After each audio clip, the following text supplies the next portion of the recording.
Nós começamos hoje uma nova série de reflexões voltadas para o Natal. Dizem que o nome da série é Uma Luz Raiou.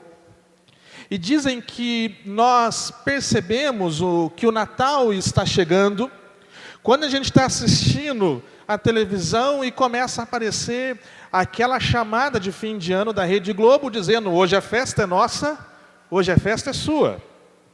Eu não sei se é verdade, mas eu sei que a cultura onde nós vivemos, de certa maneira, principalmente pelo lado comercial, vai nos lembrando que o fim de ano está chegando para a gente gastar mais. Aproveita o seu 13º, aproveita o fim de ano. Mas qual é a importância do Natal? O Natal, ele é o único dia no calendário cristão que também representa um feriado secular importante, aonde todas as pessoas, cristãs ou não cristãs, elas param as suas atividades, ou pelo menos a gente diminui a nossa rotina, o nosso dia a dia, para celebrar algo. É a única data cristã, aonde todos, cristãos ou não cristãos, param para celebrar algo. Com o passar dos anos, a verdade também é que algumas mudanças vão acontecendo na nossa cultura. Antigamente, a gente passava na frente de uma loja, numa época como nos dias de hoje, e nós ouvíamos, por exemplo, tocando dentro das lojas, músicas, por exemplo, que dizem assim: vinde cantai, Jesus nasceu. E hoje a gente passa na frente das lojas e a gente ouve outro tipo de música. A gente começa a ouvir outras músicas natalinas. A gente começa a ouvir, então é Natal. E por aí vai. O Natal, ele é caracterizado como uma festa de luzes natalinas. Luzes onde por um tempo nós dedicamos para reuniões familiares. Nós também vivemos numa época onde os nossos corações, nesse fim de ano, os nossos corações, eles ficam mais generosos para uma doação, para presentes. Então, você quer ganhar presente, espera o final do ano, porque certamente o coração do pai, o coração da mãe, do marido, da esposa, fica mais generoso. Não sei se é porque também a gente tem aí algo chamado 13º, alguns têm. Mas nós doamos, a verdade é essa, inclusive para os mais necessitados. E a gente começa a ver, inclusive na nossa cidade, está acontecendo agora, uma campanha de doação para a nossa cidade. E estão pipocando aí no Facebook, nos grupos aí de WhatsApp: adote um idoso do lar, adote uma criança da casa abrigo. E eu vi que essas doações, aí, essas campanhas, elas espalharam para a nossa cidade e rapidamente, a grande maioria já foi atendida. Então, o que é Natal? Natal é esse contraste entre escuridão e entre luzes, ou a ênfase da luz no meio da escuridão. Natal é esse contraste, é essa ênfase, e ela se dá através da tradição cristã, aonde ela diz que há esperança para o mundo, mas essa esperança ela vem de fora. Um pastor chamado Tim Keller, ele disse o seguinte: Jesus, ele veio como a luz, porque nós somos espiritualmente cegos demais para encontrar o nosso próprio caminho. Jesus é a luz que veio, porque nós somos cegos para encontrar o nosso próprio caminho. E apesar de em determinados momentos parecer que a igreja e a cultura estão caminhando em direções opostas. Me parece que às vezes no Natal, esses caminhos eles voltam a convergir, e nós observamos em inúmeros encontros, em inúmeros concertos, festas, outros eventos, e mesmo quando a maioria dos participantes não é de uma tradição cristã, religiosa, às vezes a essência da nossa fé, ela se torna visível. Por quê? Porque nós podemos compreender o Natal, e nós podemos compreender no Natal os fundamentos da fé cristã, os fundamentos do cristianismo, os fundamentos do Evangelho, e nós podemos usar então nessa época do ano como uma ponte para a cultura que nos cerca, com o máximo a gente se aproximar dessas pessoas para apresentar o Evangelho para cada uma dessas pessoas. Por isso hoje e nos próximos domingos eu vou tentar responder uma pergunta para você: qual é a importância do Natal? Qual é a importância do Natal? E eu convido você a abrir a sua Bíblia numa passagem escrita há muito tempo antes de Jesus vir ao mundo. Abra a sua Bíblia, ou leia comigo em Isaías capítulo 8, e eu vou ler a partir do versículo 19. Isaías 8, a partir do verso 19. Você pode ler na sua Bíblia, no seu celular, ou na tela aqui comigo. Isaías 8, diz assim: talvez alguém lhes diga, vamos perguntar aos médiuns e aos que consultam os espíritos dos mortos, e com sussurros e murmúrios eles nos dirão o que fazer. Mas será que o povo de Deus, o povo não deve pedir orientação a Deus? Será que os vivos devem buscar a orientação dos mortos?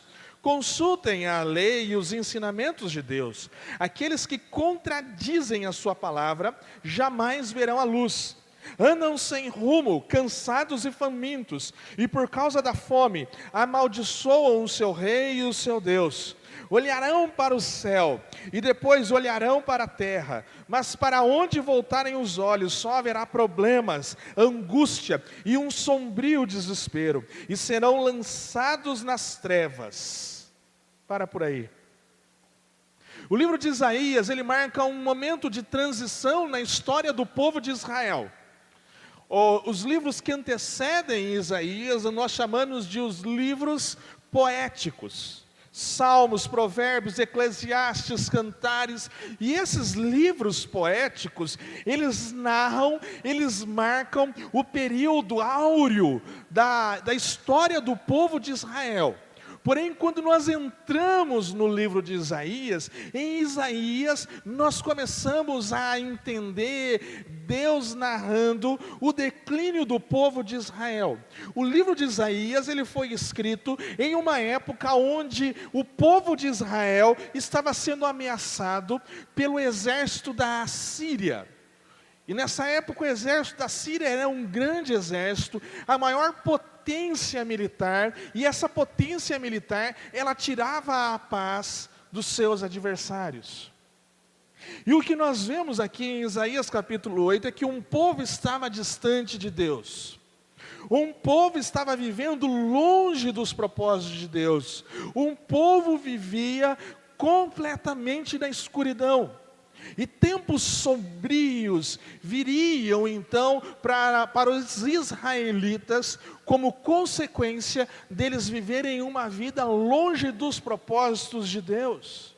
E aqui Isaías os adverte: vocês terão um momento de aflição, e no momento de aflição, para onde é que vocês vão correr? Vocês vão procurar os médiuns, vocês vão procurar e consultar os mortos. Existem momentos na nossa vida que nós precisamos nos certificar se nós conseguimos enxergar tudo aquilo que está à nossa volta. Mas às vezes é complicado nós andarmos, por exemplo, quando nós entramos num cômodo escuro, no meio da noite, a primeira coisa que a gente tenta fazer é encontrar um interruptor. Porque andar num quarto escuro com as luzes apagadas, nós corremos o risco de bater em algum móvel, de tropeçar, de cair. O profeta Isaías, ele afirma que o povo de Israel estava andando na completa escuridão. O profeta Isaías, ele diz aqui que eles estão buscando coisas e formas de se relacionar na sua vida, no seu relacionamento com outras pessoas, formas que não agradam a Deus. Nós vivemos em um mundo em trevas. Ou nós vivemos em um mundo em completa escuridão. Mas o que é viver em trevas? Biblicamente falando, viver em trevas pode ser tanto o mal, a personificação do mal, como pode ser também nós vivemos em uma completa ignorância. Significa, primeiramente, quando nós olhamos para a Bíblia, que o mundo está repleto de maldade, o mundo em que nós vivemos está repleto de sofrimento, e quando nós abrimos os jornais, quando nós acessamos a internet, quando nós abrimos o telejornal na televisão, o que nós vemos? Nós vemos um mundo que está repleto de maldade, nós vemos o quê? Um mundo que está padecendo de sofrimento, e é isso que acontecia na época em que esse texto, no livro de Isaías, ele foi escrito. É isso que acontecia na época de Jesus, quando Jesus veio ao mundo, e é isso que acontece nos dias de hoje. Nós vivemos aqui, nós vemos aqui que em três épocas distintas, esses problemas eram semelhantes. A violência toma conta, a injustiça toma conta, o abuso de poder cresceu, gente tentando, gente sem ter aonde morar, refugiados fugindo, opressão chegando, famílias sendo destruídas e uma angústia sem fim. Não, eu não estou falando só de 2018. Eu estou falando na época em que esse texto de Isaías foi escrito. Eu estou falando na época em que Jesus nasceu. Essas eram características daquela época e são características de hoje. Isso acontecia na época de Isaías, isso aconteceu na época de Jesus, e isso acontece exatamente nos dias de hoje. Eu olhei hoje uma notícia sobre a corrupção no Rio de Janeiro. Já foram desviados cerca de R$1,5 bilhão de reais somente no Rio de Janeiro. Essa semana nós tivemos mais um governador no Rio de Janeiro em pleno exercício do poder sendo preso. Nós vivemos num mundo onde a maldade ela está em crescimento. Mas um outro sentido para a escuridão, biblicamente falando, é a ignorância. E Tim Keller, ele define a ignorância é quando ninguém sabe o suficiente para curar o mal e o sofrimento. Ignorância é quando ninguém sabe o suficiente para curar o mal e o sofrimento. Curar o mal e o sofrimento que a escuridão causam nas nossas vidas. A escuridão, a cegueira faz com que muitas vezes nós tentamos consertar o mundo, nós tentemos consertar os problemas sociais que estão à nossa volta, nós tentamos consertar e enfrentar as adversidades que estão no nosso dia a dia, as mazelas da nossa cidade, do nosso estado, do nosso país, a corrupção que se alastrou no nosso meio e todo o sofrimento que o povo brasileiro especialmente tem passado, e nós olhamos para o mundo, e nós olhamos para os nossos recursos humanos, e muitas vezes nós buscamos uma solução humana, nós recorremos aos especialistas do nosso dia, nós recorremos aos místicos, nós recorremos aos sábios para uma solução para os problemas que nós estamos enfrentando. O povo que estava em trevas, ele recorria, diz Isaías, à consulta dos mortos. Mas ele diz, vocês estão na escuridão, e nós hoje vivemos na escuridão. E hoje algumas pessoas elas se voltam para o Estado, e as pessoas elas olham para o Estado, e elas olham para o Estado buscando solução para os seus problemas. A gente olha para o Estado e a gente fala assim, não, é o Estado que vai resolver os problemas sociais que nós vivemos, é no Estado que vai ter o fim da pobreza, é no Estado que vai ter o fim da desigualdade, é no Estado que nós vamos ter uma saúde melhor, é no Estado que nós vamos ter uma alimentação melhor, é no Estado que nós vamos ter uma educação, uma geração de renda melhor, é no Estado que nós vamos buscar emprego. E a gente olha para o Estado, e muitas vezes no Estado nós buscamos um Messias para conduzir o nosso país, para conduzir a nossa cidade, para conduzir o nosso Estado. Por quê? Porque a nossa expectativa é sempre que os nossos governantes, eles resolvam todos os nossos problemas. Outras pessoas, elas se voltam não para o Estado, mas elas se voltam para o mercado, e talvez nunca como antes, elas se voltam para a tecnologia, para a ciência. Nós queremos a cura do câncer, nós queremos a cura para todos os problemas. O que nós fazemos? Nós recorremos para a tecnologia, nós buscamos auxílio na tecnologia para a criação dos nossos filhos, nós buscamos a tecnologia para a resolução dos problemas dos nossos casamentos, e entre tantos outros problemas. Mas a grande verdade é que tanto o Estado, quanto o mercado, a tecnologia, a ciência, são coisas obscuras, mas nós acreditamos ser capazes de que eles podem pôr fim à escuridão. Nós acreditamos que nós podemos pôr fim à escuridão através da nossa inteligência, através da nossa inovação, através, ou então, quando um grande estadista assumiu o governo do nosso país. E é interessante que, se nós hoje estamos em busca de um grande estadista para o nosso país, um grande estadista que pode acabar com o sofrimento que nós passamos, um grande estadista que pode acabar com o mal que assola o nosso país, um grande estadista aonde através dele nós podemos vencer a pobreza, a injustiça, a violência, a maldade. Essa também era a expectativa dos judeus na época da vinda de Jesus. Certa vez o presidente da República Tcheca,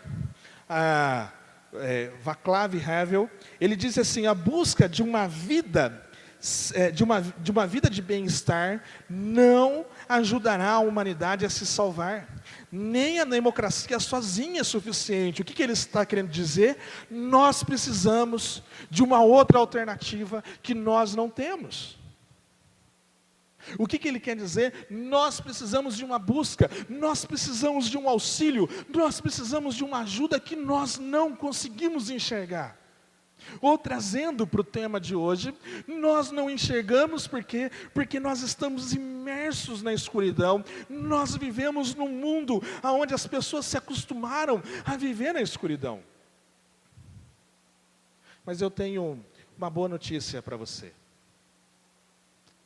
As trevas tomaram conta da sua vida e você não sabe mais o que fazer. Você tem vivido e passado por momentos de trevas na sua vida. O livro de Isaías, capítulo 9, nos dá um direcionamento. Ele diz assim: esse tempo de escuridão e de desespero, no entanto, não durará para sempre. A terra de Zebulon e de Naftali será humilhada, mas no futuro a Galileia dos gentios, localizada junto à estrada entre o Jordão e o mar, se encherá da glória. O povo que anda na escuridão verá grande luz. Para os que vivem na terra de trevas profundas, uma luz brilhará. O que é que nós temos aqui nesse texto? Uma promessa. Nós temos a promessa: a escuridão não vai durar para sempre. O povo de Israel sabia que eles iriam perder para o exército assírio. Eles sabiam que eles seriam derrotados, desolados. O povo judeu, na época de Jesus, eles eram prisioneiros dos romanos. Eu sei que em muitos momentos da nossa vida parece que tudo joga contra a gente. Eu sei que em muitos momentos da nossa vida parece que o vento só vem contra os nossos sonhos, contra os nossos planos. Eu sei que existem alguns momentos da nossa vida em que parece que Deus se esqueceu completamente de nós. Existem momentos das nossas vidas em que parece que nós jamais sairemos da escuridão. E não é qualquer escuridão que nós enfrentamos, mas aquelas escuridões que nos enchem de medo, que nos enchem de pavor. Qual é a escuridão que você está enfrentando hoje? Talvez seja a luta contra um vício. E você já frequentou o AA, você já procurou ajuda profissional, você já foi numa clínica profissional, você já foi atrás de um médico, em alguns casos você luta, parou de lutar, você se entregou de vez ao vício porque você falou assim, eu não tenho mais solução. Mas a promessa de Isaías é: a escuridão não durará para sempre. Talvez a sua escuridão seja a luta contra uma enfermidade. E você já gastou todos os seus recursos.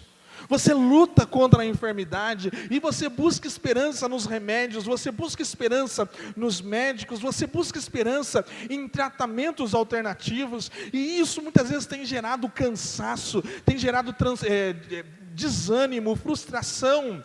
A boa notícia de Isaías é: a escuridão não durará para sempre. Talvez a sua escuridão seja um problema emocional, uma desilusão amorosa, o fim de um casamento, o problema num casamento, a dificuldade na criação dos filhos, e você faz terapia, você lê livros, você busca autoajuda, você assiste palestras, parece que quanto mais ajuda você busca, mais você fica no quarto escuro. A promessa de Isaías é: a escuridão não durará para sempre. Talvez a sua escuridão, ela seja de ordem financeira. O desemprego toma conta, e as contas começaram a crescer na sua vida, na sua casa, e você não sabe mais o que fazer, e as contas vão só aumentando, e você não sabe como lidar com a pressão, você não sabe como lidar com a falta de dinheiro, você não sabe lidar com a falta de expectativa, e você só olha para sua frente o desemprego, e você fala assim: eu estou imerso numa escuridão. Isaías, ele diz: a escuridão não durará para sempre. Você está passando por uma crise, e você busca todo tipo de ajuda, e parece que cada vez a crise, ao invés de amenizar, parece que a crise piora, e você vai em busca de quem pode te benzer, você vai em busca de quem tem uma oração forte, e você não sabe mais o que fazer. Por quê? Porque a crise só piora. Isaías, ele tem uma promessa para você: a escuridão não durará para sempre. Essa é a promessa que nós temos. A promessa que Deus nos dá é que a escuridão, ela tem prazo de validade. A escuridão, ela tem data para acabar. Os nossos problemas, eles não são eternos. É por isso que o salmista, ele diz: o choro pode durar uma noite, mas a alegria vem pela manhã. Reescrevendo esse salmo baseado na nossa série de mensagens desse mês: a escuridão pode durar uma noite, mas certamente a luz vem pela manhã. E sabe como que nós podemos, meus irmãos, ter essa certeza? Quando o profeta Isaías, ele escreve: o povo que anda na escuridão verá uma grande luz. E para aqueles que vivem na terra das trevas profundas, uma luz brilhará. O povo que sabia, de Israel, sabia que eles iriam entrar num período de escuridão, num período de terríveis lutas, de batalhas, de derrotas, de perdas. Mas Isaías diz: vocês vão ver a grande luz. Isaías, ele não diz assim, não é qualquer tipo de luz, não é uma luz, mas é a grande luz. E lá no Novo Testamento, a Bíblia diz que Jesus é a luz que brilha sobre as nossas vidas. Quando a Bíblia fala sobre Jesus, ela diz que não é qualquer luz, mas a Bíblia diz que é Ele quem nos ilumina diante da maldade. É Ele que diante do sofrimento, é Ele diante dos problemas que nós enfrentamos, é Ele que ilumina o nosso quarto escuro da nossa alma e nos tira da escuridão, nos trazendo para a luz, nos trazendo para nos formar novos homens e novas mulheres. Mesmo que você esteja em profundas trevas, Ele é a luz que brilhará na sua vida. Jesus, ele veio ao nosso encontro, no meio das trevas em que nós vivemos, no meio da escuridão aonde nós nos encontramos, para nos mostrar qual é o caminho que nós devemos seguir. É por isso que nessa noite nós celebramos a ceia, porque aqui nós encontramos o caminho que nós devemos seguir. A ceia é um lembrete do caminho que nós devemos seguir. O pão e o vinho são como faróis para nos lembrar que a escuridão, ela não tem a palavra final. O pão e o vinho são como lembretes que a palavra final vem do Senhor. Havia um povo que vivia em trevas. E a Bíblia diz que Deus mandou o seu Filho para que eles vissem a luz. Nós somos esse povo que hoje celebra o nascimento de Jesus. Mas nós somos esse povo que celebra também a morte de Jesus e a sua ressurreição, para que então nós pudéssemos celebrar que nós de fato saímos das trevas, que os nossos pecados foram perdoados e que através de Cristo nós temos a vida eterna e sobre nós resplandece essa maravilhosa luz que é Jesus. Criança tem medo de escuridão, né? Em casa a gente tem que deixar um cômodo com a luz acesa, porque as nossas filhas, até hoje, elas têm medo do escuro. O povo que andava em trevas viu uma grande luz. Essa luz é Jesus. A Bíblia diz que Ele veio para trazer vida. A Bíblia diz que Ele veio para trazer vida eterna para cada um de nós. A Bíblia diz que se não for Jesus, nós vamos morrer por conta dos nossos pecados. Se não for Jesus, nós vamos morrer em trevas. Mas Jesus é o Deus que se fez homem e que veio até nós, trazendo a sua luz. E Ele diz assim: eu sou o pão da vida. Eu sou o seu alimento. Eu sou tudo aquilo que você precisa, eu sou.